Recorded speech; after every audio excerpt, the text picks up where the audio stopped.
রাশেদের প্রথম স্ত্রীর পক্ষে সন্তান আছে জানার পরও আমি তাকে বিয়ে করেছিলাম। ভেবেছিলাম ভালোবেসে তাকে আমার করে রাখবো, তাকে একটু নিজের করে পাওয়ার লোভে 20 বছরে আমি 33 বছরে রাশেদের গলায় মালা পরিয়েছিলাম। রাশেদ ছিল আমার কোচিংয়ের টিউশনি টিচার। রাশেদের ছিল আমার টিউশনি টিচার। সবে অনার্সে ভর্তি হয়েছি। হিসাব বিজ্ঞানের একটু দুর্বল ছিলাম বলে একটা কোচিংয়ে ভর্তি হয়েছিলাম। আর সেই কোচিংয়ের শিক্ষক ছিল রাশেদ। রাশেদকে প্রথম দেখাতে আমার ভেতরটা কেমন যেন ওলটপালট হয়ে গিয়েছিল। দেখতে অসম্ভব সুদর্শন ছিল সে। লম্বা ফর্সা, পেটানো শরীর, সবসময় নিজের একটা আলাদা স্টাইল ছিল। পোশাক পরিচ্ছন্ন থেকে শুরু করে কথা বলার ধরন সবকিছুতে একটা আত্মবিশ্বাসী ভাব। অথচ তখনও আমি এতটাই কাঁচা যে ওকে দেখলেই বুকের ভেতর কেন এমন অদ্ভুত অনুভূতি হয় সেটা ঠিক বুঝে উঠতে পারতাম না। সদ্য কিশোরী পেরিয়ে আসার আমার মনে রাশেদকে ঘিরে তখন ভালোবাসার এক অদ্ভুত ঝড় উঠেছিল। তখন অবশ্য আমি জানতাম না রাশেদ বিবাহিত। ওকে দেখলে মনেও হতো না যে ও 33 বছর হবে। আমি ভেবেছিলাম বড়জোর 25-26 হবে। ও চমৎকার পরানোর ধরন আমার মুগ্ধতা আরো বাড়িয়ে দিত। শুধু আমি নয়, আমার সহপাঠী অনেক মেয়ে রাশেদের প্রতি মুগ্ধ ছিল। কেউ কেউ সারি সারি ওকে প্রেমের প্রস্তাবও দিয়েছিল। অথচ রাশেদ কখনো আমাকে বলেনি যে সে বিবাহিত। যদি চুপ করে থাকি তাহলে রাশেদকে কখনো নিজের মনে কথা জানানো হবে না। আর আশ্চর্যের বিষয়, ও কারো প্রেমের প্রস্তাব গ্রহণও করছিল না। সেই সুযোগে হয়তো আমার সাহসটা একটু বেড়ে গেল। তবু মুখোমুখি দাঁড়িয়ে নিজের মনের কথা বলার মতো সাহস আমার ছিল না। প্রেমের প্রস্তাব দিতে আমার ভীষণ ভয় আর লজ্জা লাগতো। তাই শেষ পর্যন্ত চিঠির আশ্রয় নিতাম। একটা কাগজে কাপা হাতে মনের সব কথা লিখে রাশেদের হাতে দিয়েছিলাম। সেই দিন জানতাম না ওই ছোট্ট চিঠিটাই আমার জীবনের সবচেয়ে বড় ভুলে শুরু হতে যাচ্ছে। চিঠিটা পড়ার পর রাশেদ আমাকে প্রথমেই নিষেধ করেছিল, কিন্তু ওর নিষেধ করার ধারণা ছিল অদ্ভুত। এমনভাবে এমন শান্ত ভঙ্গিতে কথা বলতো যে একটা মেয়েকে দূরে সরিয়ে দেওয়া বদলে উল্টো তার প্রতি আকর্ষণটা আরো বাড়িয়ে দিত। আমার সঙ্গেও সেই দিন ঠিক তেমনটাই হয়েছিল। রাশেদের সঙ্গে সেই দিনের কথোপকথনগুলো আজও আমার খুব স্পষ্ট মনে আছে। চিঠিটা দেওয়ার পর থেকে রাশেদা আমার প্রতি এড়িয়ে চলতে শুরু করলো। কোচিংয়ে এসে সবার সঙ্গে স্বাভাবিকভাবে কথা বলতো, হাসতো, পড়াতো। শুধু আমার সঙ্গে কোনো কথা বলতো না। আমি নিজে থেকে কিছু জিজ্ঞেস করলেও কেমন যেন এড়িয়ে যেত, যেন আমি সেখান থেকে ওর চোখে ছিলাম না। একদিন 2 দিন করে দেখতে দেখতে 1 সপ্তাহ বেশি কেটে গেল, কিন্তু রাশেদ আমার সঙ্গে একটা কথাও বলতো না। আমি আর সহ্য করতে পারছিলাম না। একদিন কোচিং শেষ হওয়ার পরই সবাই বেরিয়ে গেলেও আমি ইচ্ছে করে বসে রইলাম। বই খাতা গোছানো বাহানা করছিলাম। আসলে আমার একটাই উদ্দেশ্য, রাশেদের সঙ্গে কথা বলা। আমরা ছিলাম দিন শেষে, অর্থাৎ দুপুরের শেষ ব্যাচ। আমাদের বের হওয়ার পরই রাশেদ কোচিং রুমে তালা দিয়ে চলে যেত। তাই সেই দিন সবাই চলে যাওয়ার পরও আমি যখন বসে রইলাম, রাশেদও বাধ্য হয়ে অপেক্ষা করতে লাগলো। কিছুক্ষণ পরও যখন দেখলো আমি উঠছি না, তখন বিরক্ত গলায় বলল, কি হলো, তুমি যাচ্ছ না কেন? আমি ভয়ে ঢোক গিলে বললাম, আপনার সাথে আমার কিছু কথা ছিল। এখন জি, এখনই বলো। আপনি আমায় এড়িয়ে চলেছেন কেন? রাশেদের মুখটা শক্ত হয়ে গেল। কর্কশ কণ্ঠে বলল, এড়িয়ে চলাটা স্বাভাবিক কিছু, আমার জন্য অস্বাভাবিক। কঠিন কণ্ঠে রাশেদ বলল, আমার জন্য না, উল্টো আমার তো উচিত ছিল তোমাকে কোচিং থেকে বের করে দেওয়া। আমার অপরাধ। ছাত্রী হয়ে স্যারকে প্রপোজ করো, আবার অপরাধ জিজ্ঞেস করো। আমি মাথা নিচু করে পড়লাম। কিছুক্ষণ চুপ থেকে আবেগী গলায় বললাম, কাউকে ভালোবাসা কি অন্যায়? রাশেদ কোনো উত্তর দিল না। আমি একটু সাহস পেয়ে আবার বললাম, আর স্যাররা কি বিয়ে করে না? তারা যাকে বিয়ে করে সেও তো কোনো না কোনো প্রতিষ্ঠানের ছাত্রী। আর একজন শিক্ষক তো সব জায়গায় শিক্ষক। এখন সে যদি নিজেকে শিক্ষক এবং বাকি সবাইকে ছাত্রী মনে করে, তবে তো তার সারা জীবন একা থাকতে হবে, বিয়ে করতে পারবে না। আমার যুক্তি শুনে রাশেদ কি বলবে বোধহয় বুঝে উঠতে পারলো না। কিছুক্ষণ থমথম খেয়ে থেকে হঠাৎ বলে, বেশ বজ্জাত মেয়ে তো তুমি। শোনো মেয়ে, আমি তোমার মতো বদ মেয়েকে বিয়ে করব না। কথাটা শুনে আমার ভেতরটা কেমন করে উঠলো। তবু মুখে সেটা প্রকাশ করলাম না, বরং বেশ ঝাঁঝালো গলায় জিজ্ঞেস করলাম, কেন, কি করেছি আমি? পাকনামি করেছ, আর পাকনাম মেয়েদের আমি একদম পছন্দ করি না। আমি সঙ্গে সঙ্গে বলে উঠলাম, আমার পছন্দ করতে হবে না। আমি আপনাকে পছন্দ করি এটাই যথেষ্ট, না যথেষ্ট নয়। পছন্দ করলে যথেষ্ট হয় না। প্রেম প্রীতি এসব হারাম, আর আমি হারামে আমার আরাম খুঁজতে চাই না। কথাটা শুনতে কেন জানি না আমার ওর প্রতি আরো বেশি মুগ্ধ হয়ে গেলাম। মানুষটা প্রেমের হারাম বলেছে, কি অদ্ভুত। আমার চোখে মুখে তখন বোধহয় এমন একটা ভাব ফুটে উঠেছিল যে রাশেদ আরো কিছু বলার আগে আমি ফট করে বলে ফেললাম, ঠিক আছে, আমাকে বিয়ে করে দিন। রাশেদ এমনভাবে আমার দিকে তাকালো যে আমি এইমাত্র পৃথিবীর সবচেয়ে অদ্ভুত একটা কথা বলছি। ও আমাকেও ধমক দিয়ে বলল, বিয়ে কি ছেলের হাতে মুয়া নাকি? আমি চুপ করে রইলাম। রাশেদ এবার একটু শান্ত হয়ে বলল, আমি কেবল একজন কোচিংয়ের শিক্ষক, পার্মানেন্ট কোনো জব নেই আমার। আমার মতো ছেলে মেয়ে কি কে দেবে? সব বাবাই তো তার মেয়েকে একজন উপযুক্ত পাত্রের হাতে পাত্র পথস্থ করতে চাই। আমি প্রেম প্রীতি বিশ্বাস করি না, আর বিয়ের সামর্থ্য আমার এখনই হয়নি। সেই দিন আমার কি যে হয়েছিল আজও জানি না। হয়তো বয়সটা কম ছিল, হয়তো ভালোবাসাটা বেশি ছিল, কিংবা হয়তো রাশেদকে হারানোর ভয়টা তখন আমার সম্ভবত বুদ্ধিকেও হার মানিয়ে দিয়েছিল। হুট করে বলে ফেলাম, ঠিক আছে, আপনার প্রেম করতে হবে না, আমরা গোপনে বিয়ে করে নিই। তারপর আপনি চাকরি খুঁজুন, চাকরি পেলে তারপর না হয় আমার বাসায় প্রস্তাব পাঠিয়ে আনুষ্ঠানিক ভাবে বিয়ে করবেন। রাশেদ বোধহয় আমার এই কথা শোনার জন্য প্রস্তুত ছিল না। হতভম্ব আমার দিকে তাকিয়েছিল। ওর চোখে মুখে সেই বিস্ময় আজও আমার মনে আছে। কিন্তু তখন আমার কোনো ভয় ছিল না। আমি আরো সাহসী হয়ে বললাম, আগামীকাল শুক্রবার বিকাল ঠিক 4টায় আমি কাজী অফিসের সামনে আপনার জন্য অপেক্ষা করব। আপনি এসে আমায় বিয়ে করবেন, সাক্ষী নিয়ে আসবেন, আর হ্যাঁ, পাঞ্জাবি পরে আসবেন। কথাটা বলে আমি বই খাতা গুছিয়ে উঠে দাঁড়ালাম। তখনও জানতাম না সেই দিন আমি শুধু রাশেদকে একটা প্রস্তাব দেইনি, নিজের জীবনের সবচেয়ে বড় সিদ্ধান্তটা নিয়ে ফেলেছিলাম। মনের মাঝে এক আকাশ ঝড় বইতে লাগলো। ভয় দ্বিধা সংকট তথস্থ হয়েছিলাম আমি। সেই রাতে আমি এক ফোঁটাও ঘুমাতে পারিনি। শুক্রবার সকাল থেকে আমার বুকের ভেতর কেমন একটা অস্থির কাজ করছিল। মনে হচ্ছিল আজকের দিনটার পর আমার জীবনটা পুরোপুরি বদলে যাবে। দুপুরে খাওয়া শেষ করে গোসল করে আয়নার সামনে গিয়ে দাঁড়ালাম। নিজেকে আজ অন্যরকম সুন্দর লাগছিল।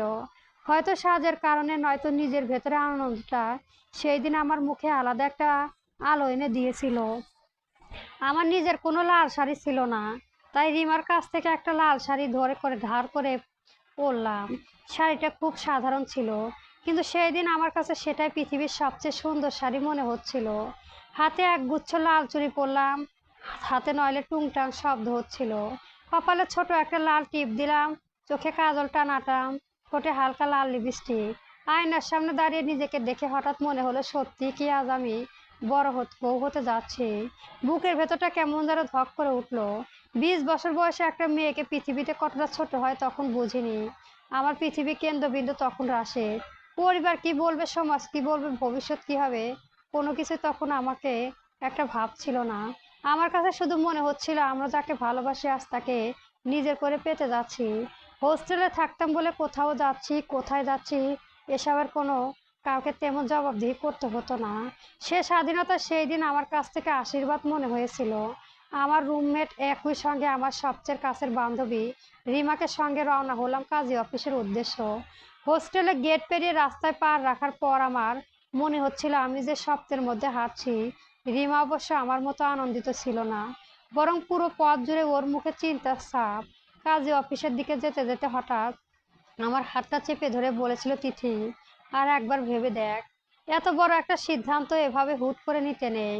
তোর পরিবার জানলে কি হবে? আমি তখন প্রেমের পাগল। পরিবার কথা শুনে আমার ভেতরে সামান্য একটা ভয় জাগলেও সেটাকে পাত্তা দিলাম না। মুখে যতটা সম্ভব আত্মবিশ্বাস এনে বলেছিলাম, যখন জানবে তখন মাস সামলে নেব। রিমা কিছুক্ষণ চুপ থেকে আবার বলল, যদি স্যার না আসে? কথাটা শুনেই আমার বুকের ভেতরটা কেঁপে উঠছিল। এটাই তো আমার সবচেয়ে বড় ভয়। যদি রাশেদ না আসে, যদি গতকাল কথাগুলো সে নিছক একটা আবেগ কথা ভেবে থাকে, যদি আমাকে আজ এই লাল শাড়িতে হাতে লাল চুড়ি পরা অবস্থায় একা দাঁড়িয়ে থাকতে হয়, ভাবতে বুকের ভেতরটা হু হু করে উঠল। কিন্তু রিমার সামনে নিজের ভয়টা প্রকাশ করলাম না, বরং আত্মবিশ্বাসে একটা হাসি দিয়ে বলেছিলাম, আসবে, অবশ্যই আসবে। নিজেকেও যেন বোঝাতে চেয়েছিলাম কথাটা। তুই এই নিশ্চিত কিভাবে? আমি মৃদু হেসে বলেছিলাম, জানি, আসলে আমি জানতাম না, আমি শুধু বিশ্বাস করতে চেয়েছিলাম। কাজী অফিসের কাছাকাছি পৌঁছানোর পর থেকে আমার বুকের ভেতরটা অদ্ভুতভাবে ধুকপুকানি করতে লাগলো। গাড়ি থেকে নামার সময় পা দুটো পর্যন্ত কাঁপছিল। একবার মনে হলো এখনই ফিরে যাই, পরক্ষণই মনে হলো না, যত দূর যখন এসেছি এবার আর পেছনে ফেরার উপায় নেই। আমি ধীরে ধীরে কাজের অফিসের সামনে গিয়ে দাঁড়ালাম। আর তারপরে আমার সমস্ত ভয় এক মুহূর্তে কোথায় যেন হারিয়ে গেল। মুখে হাসি ফুটলো। সামনে রাশেদ দাঁড়িয়ে, গায়ে নীল রঙের পাঞ্জাবি, সুন্দর করে আঁচানো চুল আর মুখে সে চিরচেনা হাসি।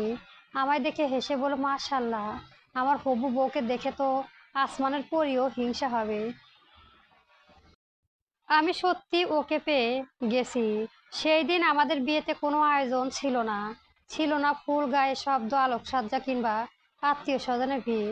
ছিল শুধু আমি, রাশেদ, রিমা আর কয়েকজন সাক্ষী। আর ছিল আমাদের দুজনের করা একটা সিদ্ধান্ত। কাজী সাহেবের সামনে বসে যখন কবুল বললাম, তখন আমার বুকের ভেতর কেমন একটা শূন্যতা আর পূর্ণতা একসঙ্গে তৈরি হয়েছিল। মনে হচ্ছিল আজ থেকে আমি একা নেই, রাশেদ আর আমি। সেই দিন সেই বিশ্বাসটুকু আমার পৃথিবীর সবচেয়ে বড় সত্য ছিল। ডিভোর্সের কাছে ছোট একটা ভাড়া বাসা নিয়ে শুরু হলো আমাদের ছোট সংসার। বাসা বলতে এক বেডরুম, ছোট একটা ঘর, সঙ্গে ছোট একটা রান্নাঘর আর একটা বাথরুম। বারান্দা বলতে জানালার পাশে সামান্য একটা জায়গা, যেখানে দাঁড়ালে রাস্তার মানুষজন দেখতে দেখা যেত। বাসাটা খুব সুন্দর ছিল না, দেওয়ালের রং কিছুটা মলিন, রান্নাঘরটাও এত ছোট যে দুজন একসাথে দাঁড়ানোর জায়গা হতো যেত না। ঘরের এক পাশে আমাদের বিছানা, পাশে একটা ছোট আলমারি, আর জানালার কাছে রাখা একটা পুরনো টেবিল। সেটাই ছিল আমাদের পড়ার টেবিল। কিন্তু আমার কাছে সেই ছোট্ট ঘরটা হয়ে উঠেছিল পৃথিবীর সবচেয়ে সুন্দর জায়গা, কারণ সেখানে রাশেদ ছিল। সকালে ঘুম ভাঙতো রাশেদের মুখ দেখে। কখনো ওর আগে ঘুম ভেঙে গেলে চুপচাপ ওর দিকে তাকিয়ে থাকতাম। ঘুমন্ত স্থানীয় মানুষটাকে আরো বেশি নিরহীন লাগতো। রাশেদ ঘুম থেকে উঠে আমাকে দেখে বলতো, কি দেখো এত? আমি মুচকি বলতাম, কিছু না, আসলে অনেক কিছু দেখতাম। ওর সঙ্গে বাজারে যেতাম, একসঙ্গে রান্না করার চেষ্টা করতাম। কখনো লবণ বেশি হয়ে যেত, কখনো ঝাল। কোনোদিন রান্না করতে ইচ্ছে না করলেও দুজনে বাইরে থেকে সস্তার খাবার কিনে খেতাম। মাসের শেষ দিকে টাকা টান পড়লেও দুজন মিলে হিসাব কষতাম, কোথায় খরচ কমা যায়। তবু আমার কোনো কষ্ট মনে হতো না, বরং মনে হতো এই তো সংসার, এই তো ভালোবাসা। রাতে পড়ার টেবিলে বসে রাশেদ যখন হিসাবের খাতা নিয়ে ব্যস্ত থাকতো, আমি বিছানায় শুয়ে ওর দিকে তাকিয়ে থাকতাম। মাঝে মধ্যে ও বিরক্ত হয়ে বলতো, এভাবে তাকিয়ে আছো কেন? আমি হেসে বলতাম, আমার স্বামীকে দেখছি। তখন ওর মুখে হাসিটা ফুটতো। সেই হাসির জন্য হয়তো আমি পৃথিবীর সবকিছু ছেড়ে দিয়ে পারতাম। সেই কয়েকটা মাস আমার জীবনের সবচেয়ে সুন্দর মাস ছিল। আমি তখনও জানতাম না সুখের কিছু সময় মানুষকে সুখী করার চেয়েও বেশি বিপজ্জনক। কারণ মানুষ যখন কোনো সুখে নিজের চিরস্থায়ী সত্যি ভেবে নেয়, তখন সেই সুখ ভেঙে যাওয়ার শব্দটা সবচেয়ে বেশি কষ্ট দেয়। একদিন হুট করে বাবা মা জেনে যায় আমার বিয়ের বিষয়ে। আমার প্রতি বান্ধবী রিমাই তাদের জানিয়েছে। আসলে কিছু বিষয় নিয়ে ওর সাথে আমার ঝগড়া হয়েছিল। ফলাফল, ও আমার বিয়ের কথা বাবা মাকে জানিয়ে দিয়েছিল। খবরটা পাওয়ার পর বাবা মা দুজনেই আর এক মুহূর্তে দেরি করেনি, সোজা আমার বিশ্ববিদ্যালয়ে চলে এসেছিল। সেখান থেকে আমার ঠিকানা নিয়ে চলে এসেছিল আমাদের ছোট্ট বাসাটায়।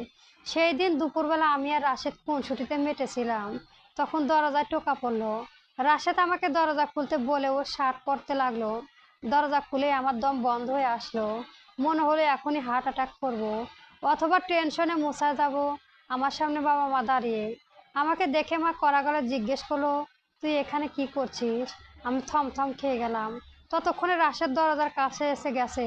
বাবা মাকে রাশেদ চিনতো, ছবি দেখেছিলাম। কিন্তু শান্ত কণ্ঠে বললাম, ভিতরে আসুন, বসুন। তারপর আমরা ধীরে কথা বলছি। চিল্লাপাল্লা লোক জড়ো করে আমাদের সবার মান যাবে। মা আমার গলা চড়া বসিয়ে দিল। রাশেদ আমার সামনে দাঁড়িয়ে বলল, প্লিজ মা, বাইরে সিনক্রেট করবে না, ভেতরে আসুন। আগত তার ভেতরে আসলো। রাশেদ একটা চেয়ারে গিয়ে দিয়ে বলল, প্লিজ বসুন।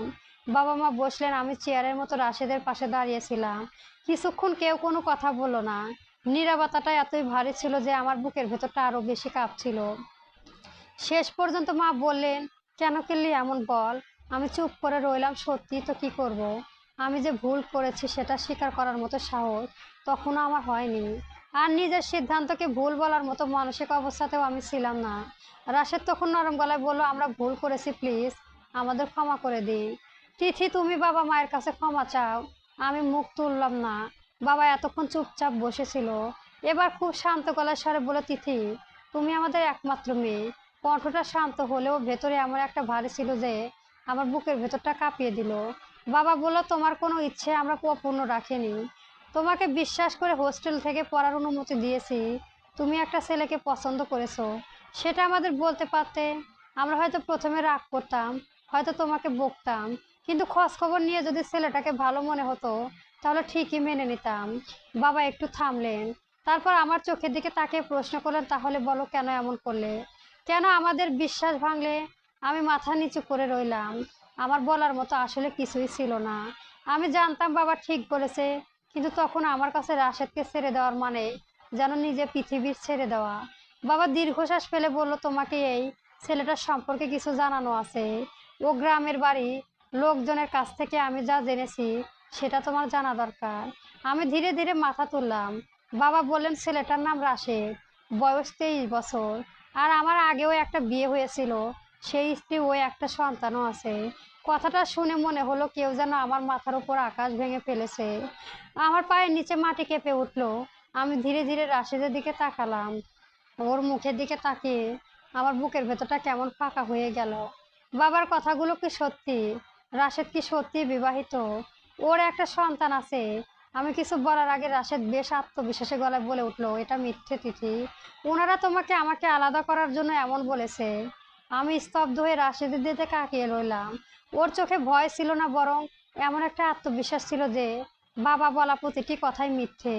আমি এবার বাবার দিকে তাকালাম। বাবা মৃদু হাসলেন। সেই হাসিতে রাগ ছিল না, ছিল এক ধরনের ক্লান্তি। তিনি রাশেদের দিকে তাকিয়ে বলেন, সেই তুমি ভালো না জানো রাশেদ, তোমার আমি কিছু বলবো না। তোমার প্রতি আমার কোনো অভিযোগও নেই, কারণ তুমি পর। তারপর বাবা আমার দিকে তাকিয়ে বলেন, আমার সকল অভিযোগ আমার মেয়েটার উপর। আমার বুকটা তখন কেঁপে উঠল। বাবা ধীরে ধীরে বলেন, তিথি, তোমাকে আমি দুটো অপশন দিলাম। হয় তুমি এই ছেলেকে ছেড়ে চিরজীবনের জন্য আমাদের সাথে যাবে, না হয় সারা জীবনের জন্য আমাদের ভুলে যাবে। ভুলে যাবে তোমার বাবা মা আছে। আমি বাবার দিকে তাকিয়ে রইলাম। আমার মাথার ভেতর তখন হাজারটা প্রশ্ন ঘুরছিল। রাশেদ সত্যি বলছে নাকি বাবা? আমি কাকে বিশ্বাস করব? ঠিক তখনই রাশেদ আমার হাঁটা শক্ত করে ধরে ফেললো। আমি ওর দিকে তাকালাম। ওর চোখে ছলছল করছে। ও সিক্ত কণ্ঠে বলল, 1 মাস যাবৎ আমার সাথে থেকে তোমার কি কখনো মনে হয়েছে তুমি স্যার আমার জীবনে অন্য কেউ আছে? আমি দ্বিধায় পড়ে গেলাম। বাবা মা তখনও স্থির বসে আছে, তাদের চোখের দিকে তাকাতে পারছি না। আর রাশেদের হাতটা তখনও শক্ত হাতে মুঠোয়। সেই দিন আমার কি হয়েছিল আজও জানি না। হয়তো বয়সের অপরিপক্কতা, হয়তো ভালোবাসার অন্ধত্ব, অথবা নিখোঁজ মতিতা। আমি রাশেদের হাত শক্ত করে ধরে কর্কশ কণ্ঠে বলেছিলাম, রাশেদ যদি 10টা বিয়েও করে তাও আমি সাথেই থাকবো। কথাটা মুখ থেকে বের হওয়ার সঙ্গে সঙ্গে ঘরটা নিস্তব্ধ হয়ে গেল। বাবা অনেকক্ষণ আমার দিকে তাকিয়ে রইল। তারপর একটা দীর্ঘশ্বাস ছেড়ে মায়ের দিকে তাকিয়ে খুব শান্ত স্বরে বলল, চলো মিনু। মা বলল, কোথায়? আজ থেকে আমার নিঃসন্তান। মা হাউমাউ করে কেঁদে বলেন, আরাফাত কি বলছেন এসব? তিথি আমাদের একমাত্র মেয়ে। বাবা মায়ের দিকে তাকিয়ে হালকা হাসলেন। সে হাসিতে যে সারা পৃথিবী কষ্ট ছিল আমি সেই দিন বুঝিনি। বাবা হেসে বলেন, আমাদের মেয়ে ছিল মিনু, এখন নেই। মা জোরে কেঁদে উঠল। বাবা দাঁড়িয়ে বললেন, চলো বাড়ি চলো। এ জীবনে তুমি আমি দুজনের জন্য যথেষ্ট। দরজার দিকে হাঁটতে হাঁটতে তিনি একবার পেছনে তাকালেন, আমার দিকে নয়, আমাদের ছোট ঘরটার দিকে। তারপর খুব নিচু স্বরে বলেন, যে মেয়ের মাত্র 3 মাসের পরিচিত একটা মানুষের সাথে বিশ্বাস করে, 20 বছরে বাবা মাকে অবিশ্বাস করে, সেই মানুষ হলেও আমার সন্তান নয়। আমি নিঃশব্দে দাঁড়িয়ে রইলাম। বাবার কণ্ঠে এবার আরো কঠিন হলে উঠল। আশরাফ আহমেদের রক্ত তার শরীরে বইছে, তার নীতি সে ধারণা করতে পারেনি। মা কাঁদতে কাঁদতে বাবার পেছনে বেরিয়ে গেলেন। দরজা বন্ধ হয়ে গেল। আর আমি দাঁড়িয়ে রইলাম নিথর হয়ে। আমার বাবা মা সেই দিন আমার জীবন থেকে বেরিয়ে গেলেন, বিষাক্ত কষ্টে বিধ্বস্ত হয়ে। আর আমি আমি তখনও রাশেদের হাত ধরে দাঁড়িয়েছিলাম। তখনও জানতাম না বাবা সেই দিন আমাকে ত্যাগ করে দিলেন, নাকি আমার জীবনের সবচেয়ে বড় বিপদ থেকে আমার বাঁচানোর শেষ চেষ্টাটুকু করে গেলেন। গল্পটি কেমন হয়েছে অবশ্যই কমেন্ট বক্সে জানাবেন এবং আমার চ্যানেলটি সাবস্ক্রাইব করে রাখবেন। গল্প আমি তার দ্বিতীয় ছিলাম।